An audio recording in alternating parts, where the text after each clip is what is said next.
எல்லாருக்கும் வணக்கம். நான் அர்ச்சனா தாமரைக்கனி. இன்று கதை சொல்லப் போகிறேன் தொகுப்பின் 30வது கதையை உங்களுடன் பகிர்ந்து கொள்ளப் போகிறேன். இந்த கதை ஒரு காதல் கதை. இந்த கதையின் தலைப்பு உண்மை கதை. இந்த கதையை எழுதியவர் கூப்பா ராஜகோபாலன். வாங்க உண்மை கதைக்குள்ளே போகலாம். இப்போ இருக்கிற காலகட்டத்தில் காதலை நிறைய வகையாக பிரிச்சிருக்கிறாங்க. ரெட்ரோ காதல், 2K கிட்ஸ் காதல், 90s காதல், ஒரு தலையான காதல், இந்த மாதிரி எத்தனையோ பிரிவாக பிரிச்சிருக்கிறாங்க. இந்த கதையில் காதல் எந்த மாதிரி இருக்குது, யாருக்கு ரெண்டு பேருக்கு நடுவில் இருக்குது அப்படின்றத பார்க்கலாம் வாங்க. இந்த கதை ஒரு ரயில்வே ஸ்டேஷன்லேருந்து ஆரம்பிக்குது. ரயில்வே ஸ்டேஷன்னா இப்போ இருக்கிற ரயில்வே ஸ்டேஷன் மாதிரி இல்லை. அப்போது 1944 அந்த காலத்தில், அந்த பீரியட் டைமில் ஒரு ரயில்வே ஸ்டேஷன். அங்கே எக்ஸ்பிரஸ் ரயில் வந்துட்டுருக்கு. அந்த ரயில்வே ஸ்டேஷன் வந்து எப்படி இருக்குன்னா, கூட்டமே இல்லாத, ஒரு ஆள் நடமாட்டமே இல்லாத மாதிரி இருக்குது. 1944ன்னா நம்மளுக்கு தெரியும், சுதந்திரத்துக்கு முன்னாடி. அதனால கதை ஆசிரியர் இந்த இதை எப்படி எழுதியிருக்கிறாருன்னா, புரட்சிக்காரர்கள் வந்து எங்கே அந்த ட்ரெயினோட அந்த தண்டவாளத்தை எல்லாம் பிடுங்கி எரிஞ்சிருவாங்களோன்னு சொல்லிட்டு அன்னைக்கு கூட்டமே இல்லை அந்த எக்ஸ்பிரஸில் அப்படின்னு எழுதியிருக்கிறாரு. இப்போது கதையோட ஆசிரியர் இருக்காருலே, அவருடைய ஃப்ரெண்டும் ரெண்டு பேருமே ட்ரெயினில் ட்ராவல் பண்ணுறதுக்காக போயிட்டுருக்குறாங்க. அப்போது அந்த ட்ரெயினில் எந்த ஒரு கூட்டமும் கிடையாது. அந்த அவங்க ஏறின பெட்டியில் ரெண்டு பேர் மட்டும் இருக்கிறாங்க. இந்த ஆசிரியரும் அவரோட ஃப்ரெண்டும் இருக்கிறாங்க. ஆசிரியரோட ஃப்ரெண்டும் அவரும் ஒருத்தர் பார்த்துக்கிறாங்க. ஏன்னா அங்கே அவங்க பார்த்தது ஒரு தம்பதிகள் போல தெரியுது. ஆனால் தம்பதிகள் வந்து எப்படின்னா, ஆண் வந்து வயதானவராக இருக்கிறாரு. அவருக்கு வந்து கிட்டத்தட்ட ஒரு 45 வயதுக்கு மேலே இருக்கும். பெண் வந்து ரொம்ப இளமையான வயசாக இருக்கிறாங்க. அதாவது அவங்களுடைய மகள் வயது மாதிரி இருக்கிறாங்க. கிட்டத்தட்ட ஒரு 17-18 வயது இருக்கிற மாதிரி இருக்கிறாங்க. இப்படியே அவங்க இருக்கும்போது இவங்க ரெண்டு பேரும், கதையோட ஆசிரியரும் அவரோட ஃப்ரெண்டும், ஏதோ ஒரு புக்கு படிச்சுட்டே போகிறாங்க. அதை பார்த்த உடனே அந்த வயதானவர் சொல்கிறாரு, என்ன காதல் கதையா? இப்போ இருக்கிறவங்க எல்லாம் காதல் கதையை இப்படி தானே ஏதாவது எழுதுறாங்க, ஒன்றும் சுவாரஸ்யமாகவே இருக்கிறது இல்லையே, ஏதோ ஒன்று எழுதணும்னு கடமைக்கு எழுதுறாங்க அப்படின்னு சொல்கிறாங்க. நீங்கள் எப்படி எதையுமே தெரிஞ்சுக்காமே நீங்கள் இந்த மாதிரி சொல்கிறீங்க அப்படின்னு சொல்லிட்டு ஆசிரியரும் அவங்க ஃப்ரெண்டும் கேட்குறாங்க அந்த வயதானவர்கிட்ட. ஆமாம், நீங்கள் எங்கே போகிறீங்க அப்படின்னு கேட்குறாங்க. நாங்கள் கும்பகோணம் போகிறோம் அப்படின்னு சொல்லிட்டு ஆசிரியரும் அவங்க ஃப்ரெண்டும் சொல்கிறாங்க. அதுக்கு அவர் சொல்கிறாரு, நாங்கள் மாயவரம் போகிறோம். அப்பாடா, பேச்சு துணைக்கு ஆள் இருக்குது அப்படின்னு சொல்லிட்டு. உடனே அந்த ஆசிரியரோட ஃப்ரெண்ட் இருக்கார்ல, அவர் ஆசிரியரை பார்த்து, என்னடா இது இப்படி மாட்டிக்கிட்டமே வந்து அப்படின்னு சொல்லி முகபாவனை காட்டுறாரு.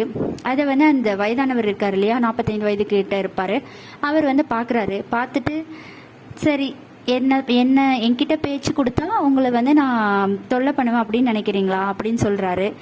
அப்படியெல்லாம் இல்லைங்க அப்படின்னு சொன்ன உடனே, எனக்கு தெரியாதா, நீ உங்களோட முக பாவனை பார்த்தாலே தெரியுதே அப்படின்னு சொல்லிட்டு, தொல்லை பண்ணுவேன்னு நினைக்காதீங்க அப்படின்னு சொல்லிட்டு, ஆனால் பேச்சு கொடுத்துக்கிட்டே தான் இருக்கிறாரு. அப்படியே பேசிகிட்டே இருக்கும்போது, என் பக்கத்தில் இருக்காங்களே இவங்க யாருன்னு தெரியுமா அப்படின்னு சொல்லி கேட்குறாங்க. இவங்க வந்து என்னுடைய மனைவி அப்படின்னு சொன்னோடனே அவங்க ரெண்டு பேருக்கு ரொம்ப ஷாக் ஆகிடுது. பார்க்குறதுக்கு தம்பதிகளாக இருக்காங்க, வேற யாராவது இருக்குமோ அப்படின்னு ஒரு சந்தேகத்தில் தான் இவங்க இருந்தாங்க. ஆனால் அவங்க உண்மையாகவே தம்பதிகளாக தான் இருக்கிறாங்க.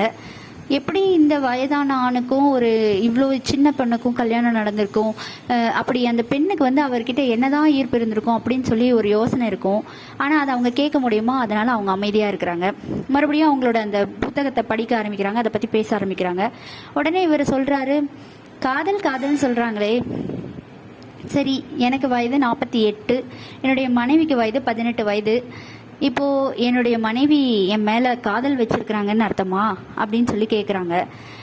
அப்போது அவங்களுக்கு புரியல. இப்போது அவங்க என்ன, அந்த பொண்ணுக்கு வந்து உண்மையிலே என்ன காரணத்தால் அந்த வயதான ஆணை பிடிச்சிருக்கும் அப்படின்னு யோசிக்கிறாங்க. நீங்களே யோசிச்சு தான் பாருங்களேன் அப்படின்னு சொல்கிறாரு. நான் என்னுடைய கதையை சொல்லட்டுமா அப்படின்னு சொல்லிட்டு சொல்கிறாரு. அப்போ சரி சொல்லுங்க அப்படின்னு கேட்கும்போது என்ன சொல்றாருன்னா, இந்த பொண்ணு இருக்காங்க இல்லையா காமு, அவங்க அவங்க அப்பாலாம் கொஞ்சம் வயதானவங்க. அவங்க வீட்டில் வசதியும் கிடையாது. வசதி இல்லாதனால இந்த பெரியவர் இருக்காருல்ல, அவர் போயிட்டு ஒரு நாள் வந்து அந்த திருமணம் பண்ணுறதுக்கு முன்னாடி அந்த பொண்ணுக்கிட்ட கேட்குறாங்க, நான் வந்து வரதட்சணை இல்லாமல் கல்யாணம் பண்ணுறேன்றதுக்காக என்னை கல்யாணம் பண்ணிக்கிறியா அப்படின்னு கேட்குறாரு. இல்லை அப்படின்னு அந்த பொண்ணு சொல்லுது. நீ நல்லா யோசிச்சு சொல்லு, நீ வரதட்சணை இல்லாமல் கல்யாணம் பண்ணுறதுக்காக நீ என்னை கல்யாணம் பண்ணுற மாதிரி இருந்தா, உனக்கு என்னை விட சின்ன வயது பையனை நானே வரதட்சணை கொடுத்து கல்யாணம் பண்ணி தரேன் அப்படின்னு சொல்கிறாரு. நல்லா யோசிச்சு சொல்லுமா அப்படின்னு சொல்லிட்டு அவர் போயிட்டாரு. அடுத்த நாள் காமு அவங்க முடிவில் தீர்க்கமாக இருக்கிறாங்க. நான் உங்களை தான் கல்யாணம் பண்ணிப்பேன்னு சொல்லி அவரை கல்யாணமும் பண்ணிக்கிறாங்க. கல்யாணம் பண்ணிக்கும் போது அந்த மேடையில் இருக்கிற அவங்க கல்யாணம் முடிஞ்சதுக்கப்புறம் அங்கே பார்க்குற எல்லாருமே என்ன சொல்கிறாங்கன்னா, இவர் வந்து 2 பேரும் பார்க்குறதுக்கு எப்படி இருக்கிறாங்கன்னா அரிசியும் எள்ளும் கலந்த மாதிரி இருக்கிறாங்க அப்படின்னு சொல்கிறாங்க. அதை கேட்டு இந்த தம்பதிகள் 2 பேருமே கோவப்படாமல் 2 பேருமே ஒருத்தர் பார்த்து சிரிச்சுக்கிறாங்க. சிரிச்சுக்கிட்டு அவங்க அப்படி தானே சொல்லுவாங்க, ஏன்னா 2 பேருக்கு வயசு டிஃப்ரென்ஸ் இருக்கு இல்லையா, அதனால அப்படின்னு சொல்லிட்டு அவங்க ரொம்ப கேஷுவலாக எடுத்துக்கிறாங்க. அப்படி சொல்லிட்டு இப்போ சொல்லுங்கள் எங்கள் 2 பேருக்கு நடுவில் என்ன இருக்குது அப்படின்னு சொல்லி கேட்குறாங்க. அப்போ வந்து இந்த ஆண்கிட்ட அந்த வயதான ஆண்கிட்ட அப்படி அந்த பெண்ணுக்கு என்ன தான் பிடிச்சிருக்கும் அப்படின்னு சொல்லிட்டு யோசிச்சுக்கிட்டே இருக்கிறாங்க.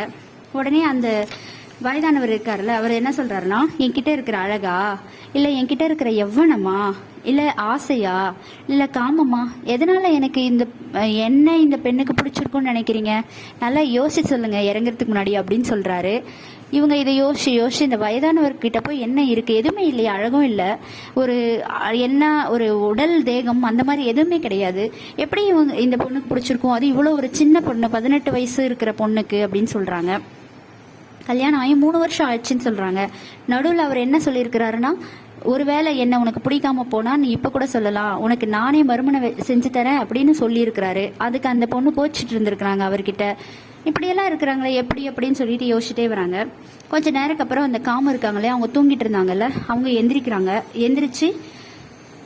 எந்திரிச்சு பார்க்கவும் அவர் சொல்கிறாரு, காமும் தூக்கம் போயிடுச்சாமா, கொஞ்சம் பக்ஷணம் எடுத்துக்கோயேன் அப்படின்னு சொல்கிறாங்க. பக்ஷணம்னா சாப்பிடக்கூடிய தின்பண்டங்கள் ஏதாவது இருந்தால் அது கொஞ்சம் சாப்பிடு அப்படின்ற மாதிரி. பக்ஷணம் கொஞ்சம் எடுத்துக்கோமா அப்படின்னு சொல்கிறாரு. அவங்களும் அங்கே இருந்த பலகார பெட்டியை எடுத்து எல்லாருக்குமே அவங்களும் சாப்பிட்றாங்க. அந்த 2 பேர் இருக்காங்களா, ஆசிரியரும் அவரோட ஃப்ரெண்டும், அவங்களுக்கும் கொடுக்குறாங்க. கொடுத்து சாப்பிட்டுட்டு கொஞ்ச நேரம் அவங்க ஜன்னல் ஓரம் உட்காரும்போது என்ன சொல்கிறாருன்னா, அவர் கண்ணில் ஏதாவது கறித்தூள் விழுறதுக்கு வாய்ப்பு இருக்குமா, இந்த பக்கம் உட்காரு அப்படின்னு சொல்லிட்டு சொல்கிறாரு. கொஞ்ச நேரம் கழிச்சு அந்த 2 ஆசிரியரும் ஒரு ஃப்ரெண்டும் இருந்தாங்களா, அவங்க கொஞ்ச நேரம் கழிச்சு தூங்கிடுறாங்க. அப்போ அவங்க அந்த அரை தூக்கத்தில் இருக்கும்போது அவங்க 2 பேரும் பேசிக்கிறாங்க அந்த தம்பதிகள். அப்போ இவருக்கு ஆசிரியருக்கு கேட்குது.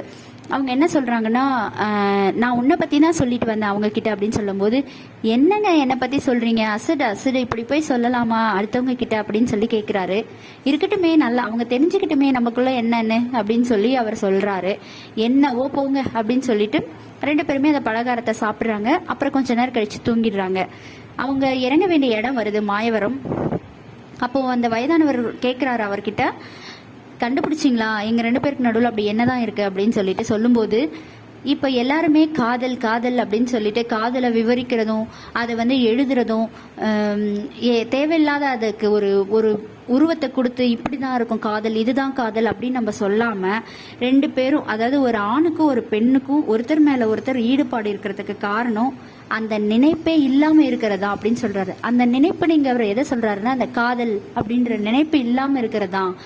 காதல் வந்து ஒரு ஊரில் ஒரு முருகனும் ஒரு நாகம்மாவும் வில்லேஜில் இருக்கிறாங்கன்னா அவங்க 2 பேரும் காதல் வசனம் பேசி காதல் இது பண்ணி தான் இருப்பாங்கன்னு கிடையாது. அவங்க 2 பேரும் அந்யோன்யமாக இருப்பாங்க, பாசமாக இருப்பாங்க.